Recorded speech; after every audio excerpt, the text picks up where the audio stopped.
कार्यक्रम के प्रायोजक हैं कमला पसंद, स्वाद में हमेशा 2 कदम आगे।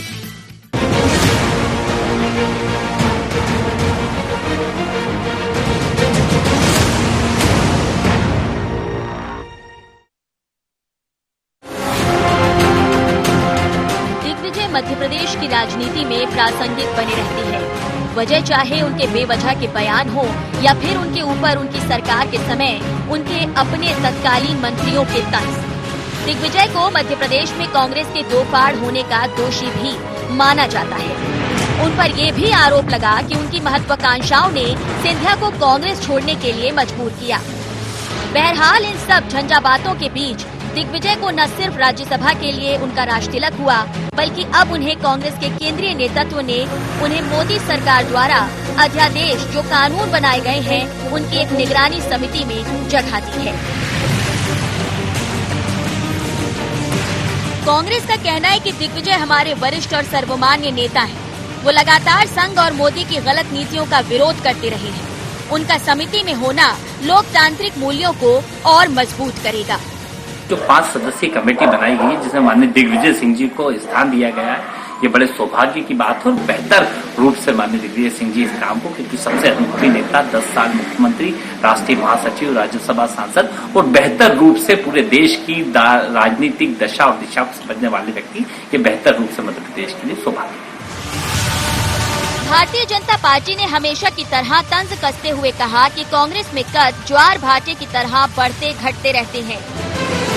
वैसे कांग्रेस पार्टी अपना कद देखे कि देश में उनका कद किस स्थिति में पहुंच गया है। मोदी जी के नेतृत्व में देश ने अभूतपूर्व काम किया है। कद कितना बढ़ा कितना घटा ये अभी 2-3 माह में जनता ने बता दिया। और देश में भी सरकार भारतीय जनता पार्टी की चल रही है, नरेंद्र मोदी जी प्रधानमंत्री हैं और यहाँ पर भी सरकार मुख्यमंत्री शिवराज जी के नेतृत्व में चल रही है। इसलिए मुझे ये लगता है कि उनका कद कितना घटा कितना बढ़ा ये फैसला जनता कर चुकी और अभी उपचुनाव में भी फैसला कर देगी। दिग्विजय के बयान विपक्ष के लिए जितने घातक हुए हों, लेकिन उससे ज्यादा उनका खामियाजा कांग्रेस को भुगतना पड़ा है। खुद दिग्विजय भी इस बात की स्वीकारोक्ति कर चुके हैं कि उनके बोलने की वजह से वोट कट जाते हैं। मध्य प्रदेश में भाजपा ने उनको मिस्टर बंटा धार की संज्ञा दी हुई है, लेकिन अब राज्यसभा के रास्ते कांग्रेस में उनका बढ़ता हुआ कद क्या उन्हें मिस्टर बेड़ा पार बनाएगा? Bureau report, IND 24।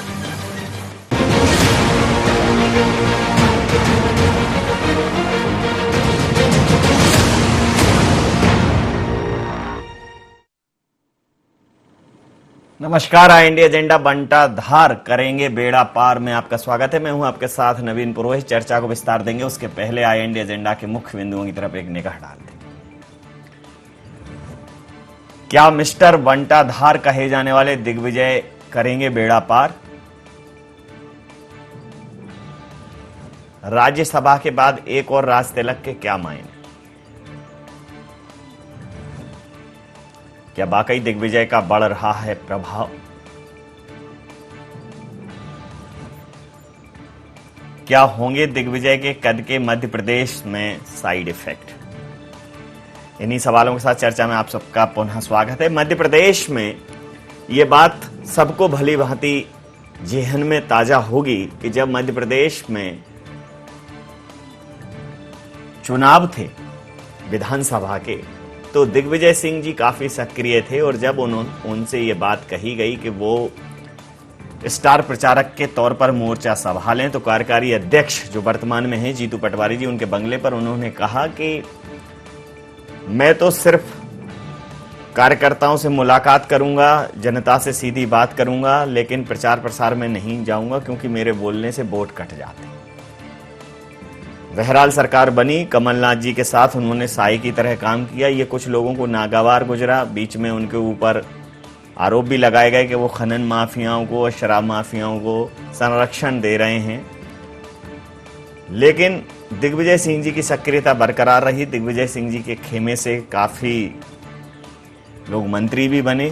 Jyotiraditya Scindia ji के साथ उनकी तनातनी हुई और ज्योतिरादित्य सिंधिया जी भारतीय जनता पार्टी के खेमे में चले गए। दिग्विजय सिंह जी कांग्रेस के प्रति प्रतिबद्ध दिख रहे हैं और वो ये कह रहे हैं कि अगर मेरे पुत्र या मेरे भाई भी इस प्रकार का कृत्य करेंगे, पार्टी लाइन के खिलाफ जाएंगे, तो मैं उनके खिलाफ चला जाऊंगा। बहरहाल एक खेमा ये भी कह रहा है कि अब जरूरत ही नहीं है, क्योंकि दिग्विजय सिंह जी ने अपना रास्ता साफ कर लिया है। वो स्वयं राज्यसभा चले गए हैं और मध्य प्रदेश में कांग्रेस का भविष्य जिनके चेहरे के साथ देखा जाता था, वो सिंधिया जी कांग्रेस से विदा हो चुके हैं। जो भी हो, दिग्विजय सिंह जी के फेंके हुए पासे एकदम सही पड़ रहे हैं और अब उन्हें एक केंद्रीय नेतृत्व द्वारा कांग्रेस के एक समिति में रखा गया है और इस समिति का मूल जो कार्य है वो ये होगा कि जितने भी कानून अध्यादेश के द्वारा मोदी सरकार लाई है उसमें क्या कुछ खामियां हैं, उनके क्या कुछ प्रभाव रहे हैं जनमानस पर, उनकी वो समिति समीक्षा करेगी और तदनुसार आगे की कार्रवाई करेगी। जयराम रमेश जैसे बड़े नाम उस समिति में हैं। दिग्विजय सिंह जी को समिति में स्थान मिलना मतलब केंद्रीय नेतृत्व का भरोसा दिग्विजय सिंह जी में जागा है।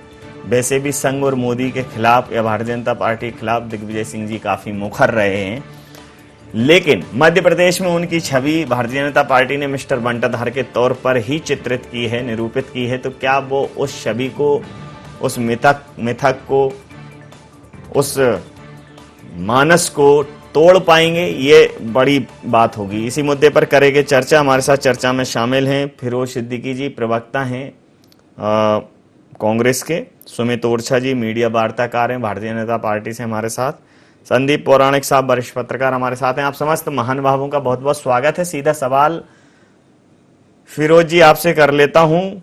दिग्विजय सिंह जी को एक बड़ी जवाबदेही मिली है, राज्यसभा के सांसद हैं, साथ में एक निगरानी जो समिति बनाई गई है उसमें उनको निगहबानी का काम दिया गया है। क्या प्रतिक्रिया रहेगी आपकी? देखिए, ये राष्ट्रीय अध्यक्षा माननीय सोनिया जी का धन्यवाद है और आभार है हम लोगों की ओर से। उन्होंने एक सीनियर नेता को अपने साथ समिति में लिया है। वर्तमान में ये जरूरत है कि जो जिस तरीके के ऑर्डिनेंस पास किए गए हैं बिना संसद में चर्चा कराए और जो जिससे एक बड़ा देश में वर्ग है, जैसे किसान हैं, मजदूर हैं, शिक्षा नीति लाए हैं, इन सभी नीतियों को लेके एक कमेटी बनाई है। क्योंकि दिग्विजय सिंह जी जो है का एक 50 साल का अनुभव है राजनीति का। उन्होंने बहुत राजनीति में चौथी बार वो संसद में पहुंचे हैं, इससे पहले 2 बार लोकसभा में रहे, प्रदेश अध्यक्ष रहे, मतलब तमाम जितने भी संगठन के पद होते हैं, यानी वो यूथ कांग्रेस से पार्टी में आए थे, फ्रंटल ऑर्गेनाइजेशन से, और आज तक काम कर रहे हैं। तो दिग्विजय सिंह जी को अगर साथ लिया है तो ये बहुत अच्छा है, कांग्रेस के लिए हित में रहेगा। क्योंकि भारतीय जनता पार्टी को इसलिए परेशानी है क्योंकि उसको डर दिग्विजय सिंह जी से लगता है। अब वो बंटाधार तो कहती है दिग्विजय सिंह जी को, आज तक उनकी सरकार के किए हुए निर्णय 15 साल में उनकी नीतियों को भारतीय जनता पार्टी बदल नहीं पाई।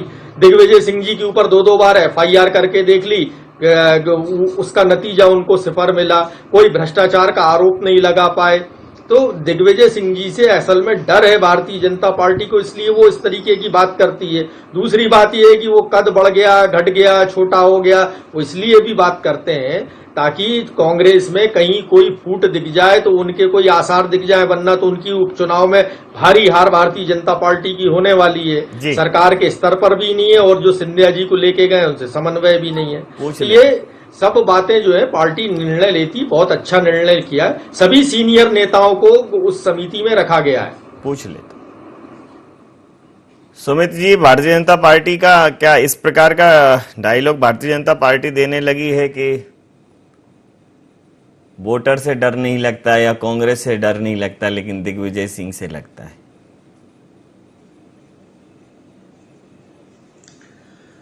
नहीं नवीन जी, हमें तो अति प्रसन्नता है।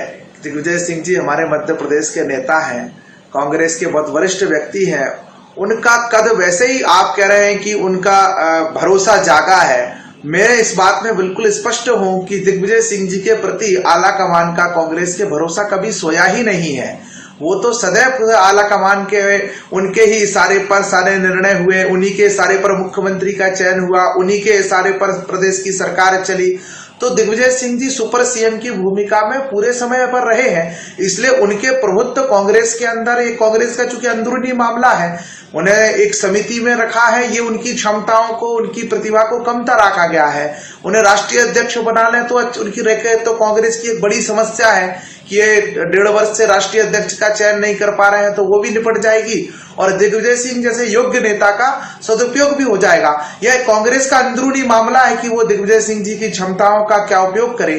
भारतीय जनता पार्टी को उसमें कुछ भी नहीं कहना है, लेकिन हम इतना जरूर स्पष्ट करना चाहते हैं, हमारे मित्र फिरोज सिद्दीकी जी जिस तरह से हसीन सपने देख रहे हैं, ख्याली पुलाव पका रहे हैं, हमारी पार्टी में जितने लोग शामिल हुए हैं वह बहुत पार्टी को अंगीकार करके, हमारी आइडियोलॉजी को अंगीकार करके आए हैं। इसलिए आपके लिए किसी प्रकार का स्पेस ना पहले था, ना अब है, ना आपको विभाग वितरण में दिखा, ना मंत्रिमंडल विस्तार में दिखा, और ना भविष्य में दिखेगा, और ना उपचुनाव के बाद दिखेगा। बाकी आप अपने नेताओं को किस तरह से एडजस्ट करते हैं, कांग्रेस का अंदरूनी विषय है, वो उन्हें करते रहें, निरंतर करें। मैं तो कहता हूं जयवर्धन सिंह जी को भी समिति में किसी ले ले, बहुत अच्छा रहेगा। जी, प्रतिक्रिया ले लेता हूं। संदीप जी, जिस प्रकार से एक बड़ा खेमा, भले ही प्रतीकात्मक रूप से संकेत की भाषा में या परोक्ष रूप से, ये अप्रत्यक्ष रूप से ये कहता रहा हो कि दिग्विजय सिंह जी जो महत्वाकांक्षाएं मध्य प्रदेश में पाल रहे हैं, उन्होंने अपनी महत्वाकांक्षाओं के चलते ज्योतिरादित्य सिंधिया जी और उनके खेमे को जाने के लिए मजबूर कर दिया। जब सरकार थी तब जिस प्रकार के आरोप उन पर लगे, जो वन मंत्री थे उमंग सिंघार, वो दहाड़े गए, संरक्षण दे रहे हैं, सीधा नाम लेके कहा, और भी इस प्रकार के आरोप प्रत्यारोप आए। लेकिन प्रदेश में वो कमलनाथ जी के विश्वास पात्र बने रहे, भले ही सरकार चली गई हो, और अब वो केंद्रीय नेतृत्व का भी भरोसा जीतने में कामयाब रहे हैं। तो दिग्विजय सिंह जी की प्रासंगिकता बनी हुई है और दिग्विजय सिंह जी मध्य प्रदेश में कांग्रेस का पर्याय बन सकते हैं, बना सकते हैं, इस संभावना से इनकार नहीं किया जा सकता। देखिए नवीन जी, दिग्विजय सिंह एक अनुभवी नेता हैं, वरिष्ठ नेता हैं, और कांग्रेस की विचारधारा को लंबी लड़ाई लड़ने वाले नेताओं में हैं। ये बात सही है कि मध्य प्रदेश की राजनीति में उनका कद रहा है और है। ये लोगों का एक नजरिया था, परसेप्शन था कि वो हाई कमान की नजरों से दूर हो गए हैं। लेकिन आप ये देखिए कि वो हाई कमान की नजरों से उतने दूर नहीं थे जितनी दूर होने की चर्चा थी। अगर वो वाकई में दूर होते तो क्या राज्यसभा में जा पाते? एक सवाल। दूसरी बात यह है कि जब पार्टी ने उन्हें राज्यसभा में भेजा है तो कांग्रेस के पास अगर हम जाते हैं तो एक अनुभवी नेताओं की कतार थोड़ी छोटी है जी। बहुत बड़ी कतार नहीं बची है लोकसभा में और राज्यसभा में जी। लिहाजा दिग्विजय सिंह को इग्नोर करें ऐसी समितियों में यह संभव नहीं है।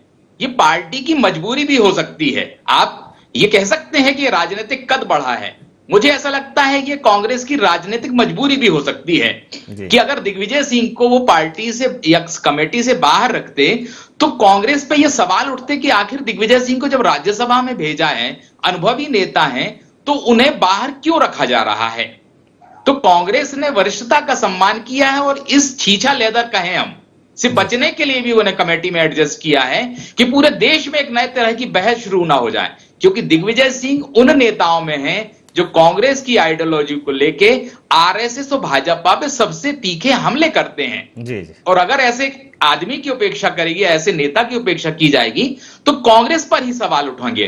तो दोनों चीजें हैं। इसे यह भी कह सकते हैं कि राजनीतिक कद बढ़ा है, और दूसरी तरफ यह भी माना जा सकता है कि कांग्रेस की मजबूरी थी कि दिग्विजय सिंह जैसे वरिष्ठ नेता को वो समिति में शामिल करे जी।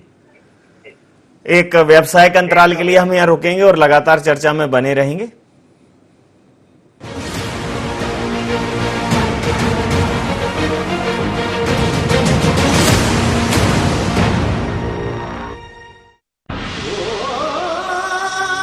कोई खास है, कोई बात है,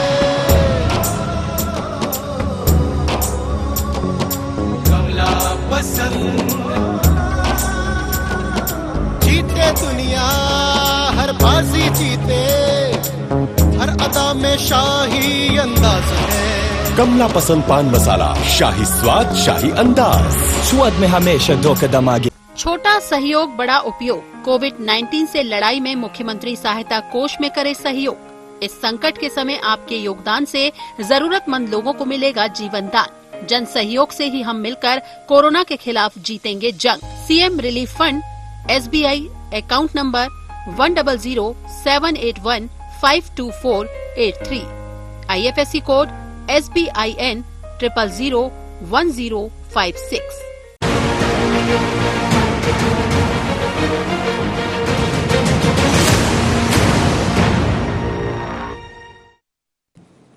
ब्रेक के बाद चर्चा में आप सबका पुनः स्वागत। और अब सीधा रुख करूंगा अपने मेहमानों की ओर।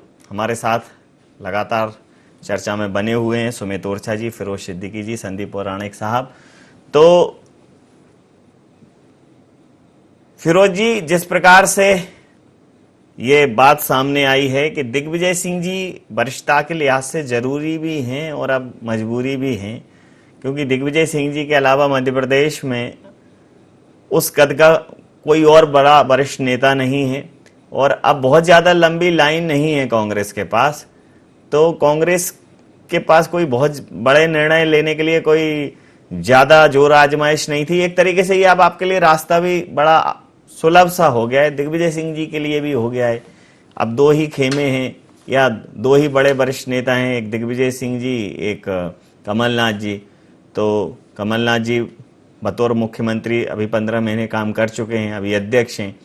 तो अब दोनों लोगों की अंडरस्टैंडिंग से चलेगा। तीसरा मोर्चा पूरी तरह से साफ हो ही चुका है, अपने आप निकल गया है वो रास्ते का कांटा कह लें उसको या अवरोध कह लें, जो भी। लेकिन दिग्विजय सिंह जी की प्रासंगिकता और दिग्विजय सिंह जी का महत्व बढ़ गया है। इसको लेकर जो लोग सवाल उठाते थे उन पर ये कहते थे कि वो बंटाधार हैं, उनके बोलने से वोट कट जाते हैं, उनका कोई प्रदेश की जनता उन्हें पसंद नहीं करती, वो 2003 की फ्लैशबैक में चली जाती है। तो ये महत्व सिर्फ कार्यकर्ता और कांग्रेस की नजरों में बढ़ने से कुछ नहीं होगा, जनता की नजरों में भी बढ़ना चाहिए। देखिए, जहां तक दिग्विजय सिंह जी को शामिल करने का सवाल है, आप देखिए वो नीतियों के मामले में दिग्विजय सिंह जी एक्सपर्ट हैं। आप मध्य प्रदेश का जो पंचायती राज सिस्टम है वो दिग्विजय सिंह जी लाए थे और उसी पंचायती राज को दूसरे प्रदेशों ने अडॉप्ट किया। आज जो भी ज्यादातर प्रदेशों में मध्य प्रदेश की तर्ज पर बना हुआ ही पंचायती राज सिस्टम चल रहा है। आप देखिए कि 24 घंटे वो सक्रिय रहते हैं। आप उनका ट्विटर हैंडल खोल के देखेंगे तो उसमें देखेंगे कि वो नीतियों पर हमेशा बात करते हैं, कैसी जनहितैषी नीतियां उस पर चर्चा करते हैं। हाँ, ये जरूर है कि भाजपा ने उनके खिलाफ बहुत फेक प्रोपोगंडा चलाया है, बहुत कुछ प्रोपोगंडा चलाया है, लेकिन दिग्विजय सिंह जी जब राजनीतिक में मैदान में रहे हैं तो आप उनका विरोध कर सकते हैं पर आप उनको इग्नोर नहीं कर सकते। यही खासियत है दिग्विजय सिंह जी। आप उनका विरोध कर सकते हैं, आप उनका विरोध कर सकते हैं, आप उनको इग्नोर नहीं कर सकते, लेकिन आप उनको पराजित बड़ी आसानी से कर सकते हैं। भोपाल बिल्कुल 3 लाख से हार। देखिए पराजित का देखिए ये तो अटल जी भी हारे, मास लीडर थे, इंदिरा जी भी चुनाव हारी, तो ये हार जीत तो जो है चुनावों में चलती रहती है। और इससे पहले वो 5 बार विधायक भी रहे, 2 बार सांसद भी रहे, तो ऐसा नहीं है कि वो चुनाव नहीं जीते, चुनाव तो वो कई सारे जीते। लेकिन और वो तो नगर पालिका अध्यक्ष भी रहे हैं दिग्विजय सिंह जी। तो दिग्विजय सिंह जी का जो ज्ञान है और उनकी जो 10 वर्ष का मुख्यमंत्री के रूप में अनुभव है, संसदीय जीवन है, एक लंबा विधायक के रूप में जीवन है, मंत्री रहे हैं वो, तो उनकी जितनी जमीनी पकड़ है उनकी कार्यकर्ताओं के बीच में और जो राजनीति है उसको वो बहुत बारीकी से समझते हैं, उनका अनुभव वैसा है। इसलिए हाईकमान ने जो निर्णय लिया है वो बहुत सराहनीय है। पूरी कांग्रेस पार्टी इसका स्वागत करती है और इसका देखिएगा कि जब अब ऑर्डिनेंस के जो रिजल्ट जो इसकी समिति की रिपोर्ट आएगी तो भारतीय जनता पार्टी को जवाब देना काफी भारी पड़ेगा। ये आपको हम दिखाएंगे अगले समय में। बिल्कुल दिखाइए, हमें नहीं भारतीय जनता पार्टी को दिखाइए। मैं सुमित जी, मैं ये आपके लिए तो प्रसन्नता का विषय होगा, आपके लिए तो एक संदर्भ मिल गया, संदर्भ और प्रसंग जिसकी आप चुनावों में व्याख्या करेंगे। आपको तो टॉपिक चाहिए, आप लोगों को तो राई का पहाड़ बनाने के लिए। फिर आपको दिग्विजय सिंह जी जैसा विराट व्यक्तित्व मिल गया है तो उस पहाड़ को तो आप पर्वतमाला और पर्वत श्रृंखला बना देंगे समस्याओं की। नवीन जी, मैं व्यक्तिगत रूप से दिग्विजय सिंह जी का इसलिए सम्मान करता हूं क्योंकि वो मूलतः कांग्रेस की विचारधारा के प्रतीक हैं, स्तंभ है कांग्रेस की विचारधारा के। कमलनाथ जी कांग्रेस की विचारधारा के प्रतिबिंब नहीं है क्योंकि उनके अंदर छद्मता है, वो नकली हिंदुत्व भी दिखाने की कोशिश करेंगे। लेकिन मैंने देखा है दिग्विजय सिंह जी कांग्रेस के तुष्टीकरण के, कांग्रेस के कुशासन के, कांग्रेस की कुनीतियों के, कांग्रेस की कुंठाओं के, सबके जीवंत स्मारक के रूप में सदैव समाज के अंदर दिखाई देते हैं। इसलिए दिग्विजय सिंह जी के महत्व को इग्नोर नहीं किया जा सकता है। मैं इस बात से बहुत हद तक सहमत हूं।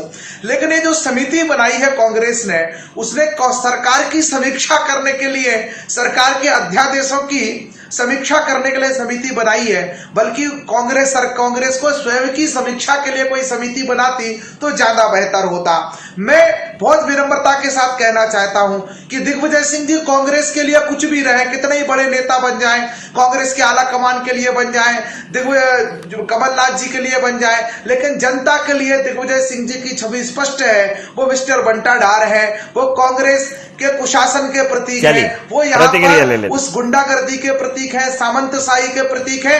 और अंतिम बात आपसे कहना चाहता हूं, मध्य प्रदेश की जनता और देश की जनता दिग्विजय सिंह को किस दृष्टि से देखती है, यह बताने की अब किसी को भी आवश्यकता नहीं है। जी, मैं अंतिम प्रतिक्रिया के साथ चर्चा समाप्त करूंगा। संदीप जी, जिस प्रकार से दिग्विजय सिंह जी की एक छवि, नकारात्मक छवि गढ़ दी गई है कि दिग्विजय सिंह जी मिस्टर बंटाधार हैं, उनके समय पे कुशासन था और एक तरीके से वो कम्युनली बाइस्ड थे या बाइस्ड हैं, तो भारतीय जनता पार्टी लगातार आरोप लगाती रही है। और भले ही कांग्रेस के कार्यकर्ताओं ने, स्वयं दिग्विजय सिंह जी ने इन आरोपों को सिरे से खारिज किया हो, लेकिन प्रदेश की जनता ने भारतीय जनता पार्टी के आरोपों पर मुहर लगाई है। स्वयं मध्य प्रदेश की राजधानी इस बात का उदाहरण है। लेकिन जिस प्रकार से अब एक बड़ा सामने सवाल है कि क्या कार्यकर्ता कांग्रेस और कांग्रेस के केंद्रीय नेतृत्व की दिग्विजय सिंह पसंद है, तो क्या वो जनता की भी पसंद बनेंगे? देखिए नवीन जी, एक बड़ी सीधी सी बात है, भारतीय जनता पार्टी जब किसी नेता के पीछे पड़ती है तो पूरा साजो सामान लेके पड़ती है। जी जी, ऐसा ही कुछ हुआ है दिग्विजय सिंह के साथ। पहले हम देखें तो राहुल गांधी के साथ भी यही कुछ हुआ था। अब बीजेपी को एक और हथियार मिल गया है। हम ये कहेंगे कि विधानसभा के उपचुनाव होने वाले हैं और दिग्विजय सिंह मध्य प्रदेश के 10 साल मुख्यमंत्री रहे हैं जी। स्वाभाविक है उनके समर्थक हैं तो विरोधी भी बहुत हैं जी जी। लिहाजा ये आने वाला समय जो है वो कांग्रेस के लिए जवाब देने वाला होगा कि आखिर दिग्विजय सिंह को ये जो जिम्मेदारी दी है वो क्यों दी गई है। वहीं कांग्रेस बीजेपी मिस्टर बंटाधार की छवि को फिर प्रचारित करने की कोशिश करेगी। लिहाजा ये मान के चलना चाहिए कि आने वाले चुनाव में या उपचुनाव में जो होने वाले हैं उसमें दिग्विजय सिंह फिर एक बार मुद्दे के तौर पे जनता के सामने बीजेपी लेकर जाएगी। जी बिल्कुल सही कहा आपने। समय सीमा के चलते मैं ये चर्चा यहाँ समाप्त करूंगा। आप समस्त महानुभावों का बहुत बहुत धन्यवाद, बहुत बहुत आभार।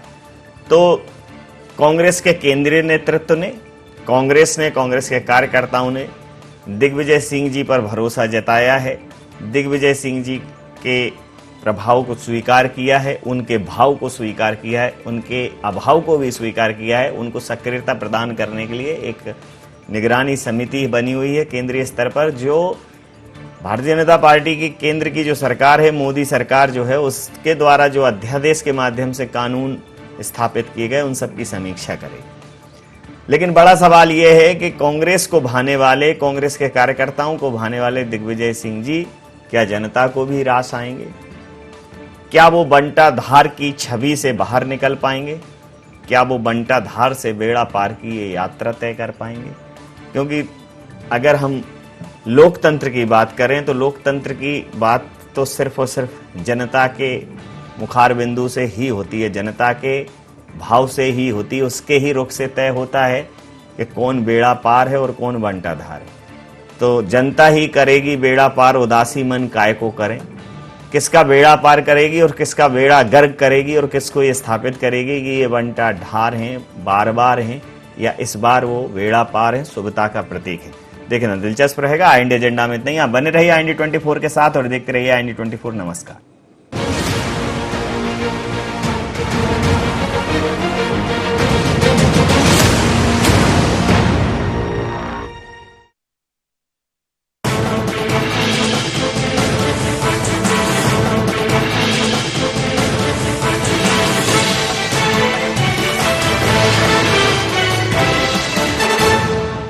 हम आप सब अब नहीं तो